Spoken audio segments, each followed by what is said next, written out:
नमस्कार, चंडीगढ़ से आपका स्वागत है। मैं हूं आरजू। आइए सबसे पहले नजर डालते हैं कुछ अहम खबरों पर। प्रधानमंत्री नरेंद्र मोदी आज पहुंचे लेह सैनिकों को किया संबोधित। पंचकुला स्थित माता मनसा देवी मंदिर परिसर में स्थापित होगा ओपीडी सेंटर और डायग्नोस्टिक सेंटर। और चंडीगढ़ की कोरोना रिकवरी दर देश भर में बेहतर। अब समाचार विस्तार से। प्रधानमंत्री नरेंद्र मोदी ने आज भारत चीन सीमा पर स्थिति का जायजा लिया। Chief of defence staff general Vipin Rawat और सेना प्रमुख एमएम नरवाने भी प्रधानमंत्री के साथ लेह पहुंचे। प्रधानमंत्री सेना, इंडियन एयरफोर्स और आईटीबीपी के जवानों से बातचीत की। प्रधानमंत्री को सेना व इंडियन एयरफोर्स की तैयारी के बारे में जानकारी उपलब्ध करवाई गई। प्रधानमंत्री ने सैनिकों को संबोधित करते हुए कहा कि सेना का समर्पण देश के लिए अतुल्य है। उन्होंने कहा कि देश की रक्षा आपके हाथों में सुरक्षित है। प्रधानमंत्री ने कहा कि आत्मनिर्भर भारत का संकल्प आप लोगों के त्याग और बलिदान से मजबूत होता है।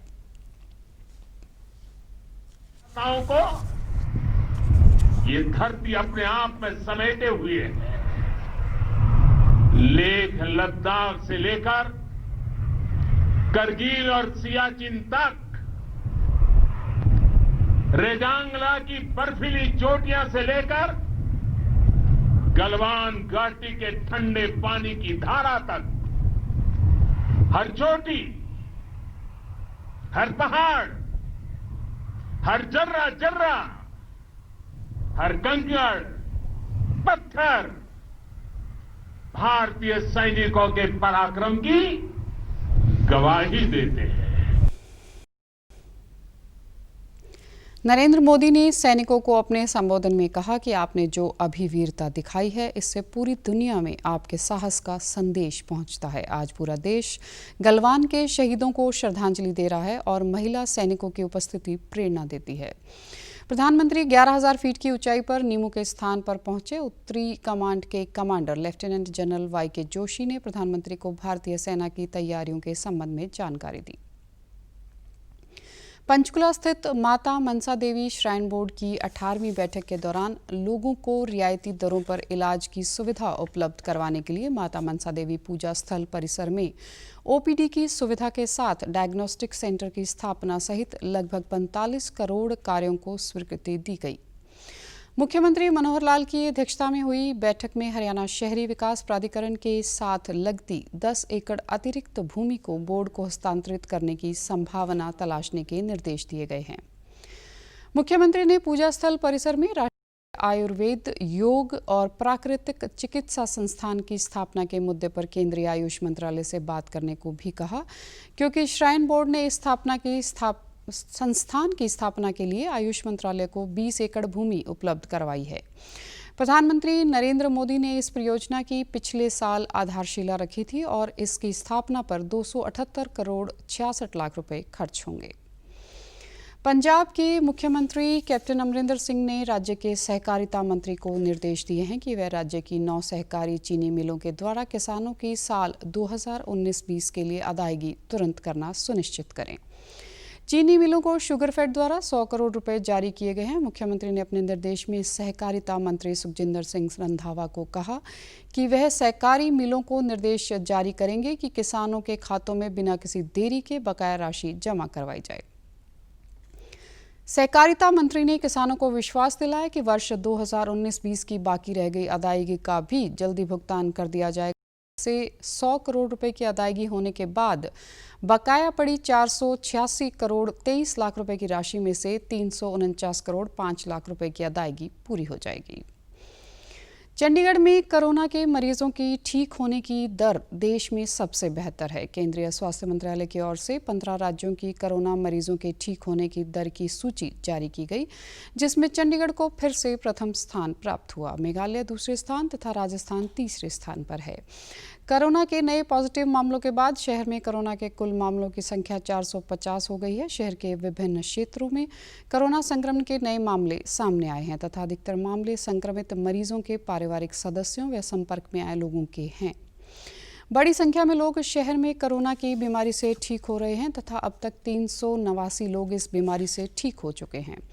शहर के 7938 लोगों की कोरोना जांच की गई, जिनमें से 7457 मामलों की रिपोर्ट नेगेटिव आई है। 29 मामलों की रिपोर्ट आना बाकी है तथा 55 एक्टिव केस हैं। 6 लोगों की मृत्यु कोरोना संक्रमण से हो चुकी है। चंडीगढ़ प्रशासन द्वारा कोरोना की रोकथाम के लिए किए गए विशेष प्रबंधों तथा सख्ती के कारण शहर में कोरोना से संबंधित स्थिति बाकी राज्यों से बेहतर है। कोरोना संकट के चलते चंडीगढ़ में 64,000 परिवारों को प्रधानमंत्री गरीब कल्याण योजना का लाभ होगा। प्रधानमंत्री नरेंद्र मोदी ने पिछले दिनों इस योजना के अंतर्गत देश के 80 करोड़ लोगों को नवंबर माह तक मुफ्त राशन देने की घोषणा की थी। चंडीगढ़ भाजपा प्रदेश अध्यक्ष अरुण सूद ने प्रेस वार्ता के दौरान कहा कि इस योजना के अंतर्गत शहर में 64,000 परिवारों को लाभ मिलेगा। उन्होंने कहा कि केंद्र सरकार द्वारा लॉकडाउन के दौरान 3 महीने का राशन जरूरतमंद व गरीब लोगों तक पहुंचाया गया व अब अगले 5 माह का राशन भी दिया जाएगा। अरुण सूद ने कहा कि शहर में जिन लोगों के पास राशन कार्ड नहीं है, उनकी सूचियां तैयार की जाएंगी ताकि सभी जरूरतमंद लोगों तक राशन पहुंचाया जा सके। उन्होंने कहा कि केंद्र सरकार एक देश एक राशन कार्ड शुरू करने जा रही है, जिससे उन लोगों को विशेष रूप से सुविधा होगी जिन्हें काम व नौकरी के कारण एक से दूसरे स्थान पर जाना पड़ता है। इस योजना से देश के किसी भी हिस्से में एक राशन कार्ड पर राशन उपलब्ध होगा।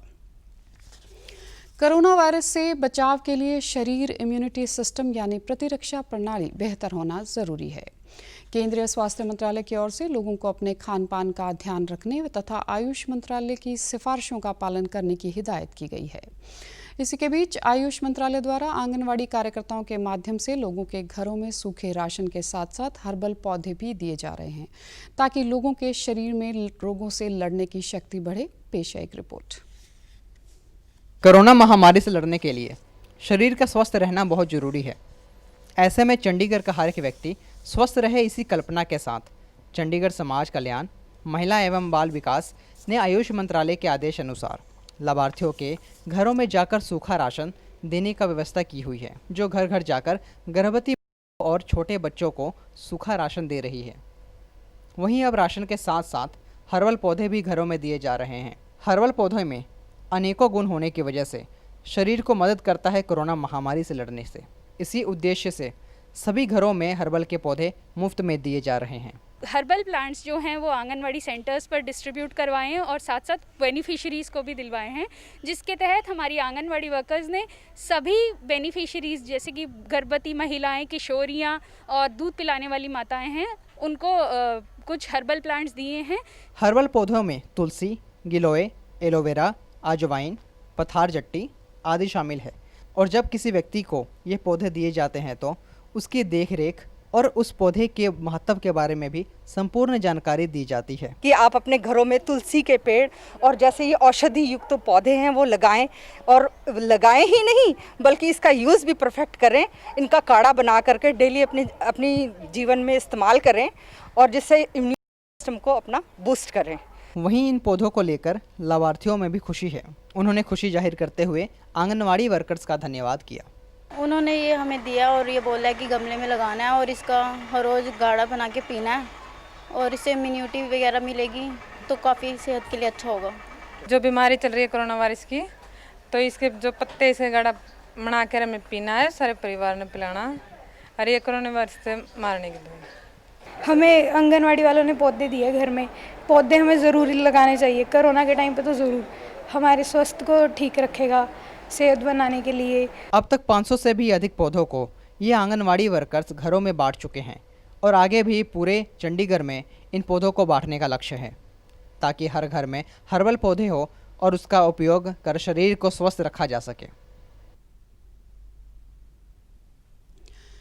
अब खबरें फटाफट। भारतीय आयुर्विज्ञान अनुसंधान परिषद IPMR ने देश में तैयार की गई कोविड-19 की वैक्सीन परीक्षण के बाद 15 अगस्त तक लोगों के उपयोग के लिए जारी करने की बना रही है योजना और देश में कोविड-19 से संक्रमित मरीजों के ठीक होने की दर पहुंची 60.72%। इसी के साथ चंडीगढ़ से समाचारों का सिलसिला समाप्त होता है। नमस्कार।